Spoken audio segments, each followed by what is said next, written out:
Hello, it's Randi Rhodes, and yet another free thing for you, just for you, from Political Voices. Check out this free clip from Political Voices, only at Political Voices Network. Really big developments in another criminal investigation into the ex-president, the federal probe into his handling of classified documents. Fox host Bret Baier reports, quote, multiple Secret Service agents connected to Trump have been subpoenaed and are expected to testify before a Washington, D.C. grand jury, likely on Friday. We can't independently confirm that.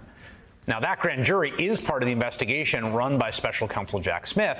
And now the Washington Post reports that, quote, federal investigators have gathered new and significant evidence that after the documents subpoena was delivered, Trump looked through the contents of some of the boxes, apparently out of a desire to keep certain things in his possession, people familiar with the investigation said. A Trump spokesman claimed the reporting is part of, quote, prosecutorial misconduct by illegally leaking information. But here's the thing. Trump basically admitted to looking through the documents last week. Right. I've known you for decades. I can't imagine you ever saying, bring me some of the boxes that we brought back from the White House. I'd like to look at them. Did you ever do that? I would have the right to do that. There's nothing wrong with it. But I know you. I don't think you would do it. Well, I don't have a lot of time, but I would have the right to do that. I would do that. There'd be All right, let me move on. Remember this. I'm giving you an off-ramp, douche. I have the right to take stuff. Do you know that they ended up paying Richard Nixon, I think, $18 million for what he had? They did the Presidential Records Act. I have the right to take stuff. I have the right to look at stuff. Absolutely no sense to anybody who's listening to it. But, you know, Sean Hannity was trying to give Donald Trump an off-ramp in the documents case. He was trying to get Donald Trump to say, I didn't even look at them. I didn't know what they brought. This were a bunch of, White House aides. They packed it up. They brought it over there. I had no idea what I had. And when I got a subpoena, I said I didn't have anything. And then all of a sudden, somebody tells me, you do have stuff. You do have stuff. And I said, oh, okay, well, I don't even know what's in there. I'll give it back. None of that is his position, okay? None of it. And there's Sean trying to give it. This was a bizarro world sit down that he had with Hannity the other day. And I didn't play it because I don't care. I don't care anymore about this guy. What I care about anymore is making sure this guy can't be that guy again. That's all I care about. And, I can see this Orwellian language now of, election integrity. Everything that they say, it's the opposite of what they said. Right? Election integrity means no more drop boxes for you. Election integrity means no more elections for you. Election integrity, nothing was stolen. Nobody was defrauded.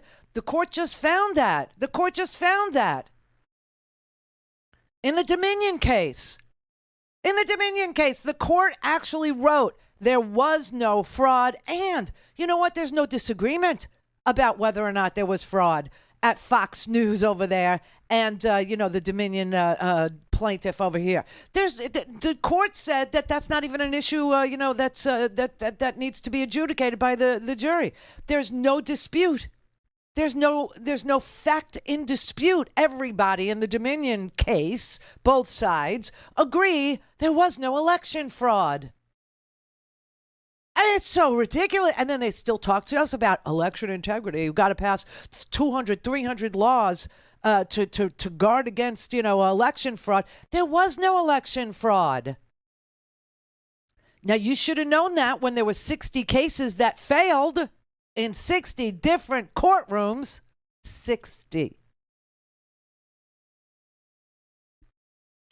But honestly, all I care about with regard to him is that people understand he's not viable. He's a criminal. He's a crook. He's a thief. He's a fraud. He's a guy who has been, indicted post-presidency. He should have been indicted during his presidency, and he would have been indicted during his presidency if not for a rule, an opinion. It's not even a law. We don't even have a law in this country that says you can't indict a sitting president. We have an OLC, an Office of Legal Counsel, an office of legal counsel decided that presidents should not or can't be indicted while they're sitting. And when Mueller started his investigation, he adopted that view as his own, even though it's not a law. And that's the only reason why Donald Trump wasn't indicted for obstruction of justice 10 different times during the Mueller, at the end of the Mueller investigation. That's the only reason. So honestly, no more criminals, no more fascists, no more white nationalists, no more phonies, no more liars, no more cheats. Just tell yourself you could do better.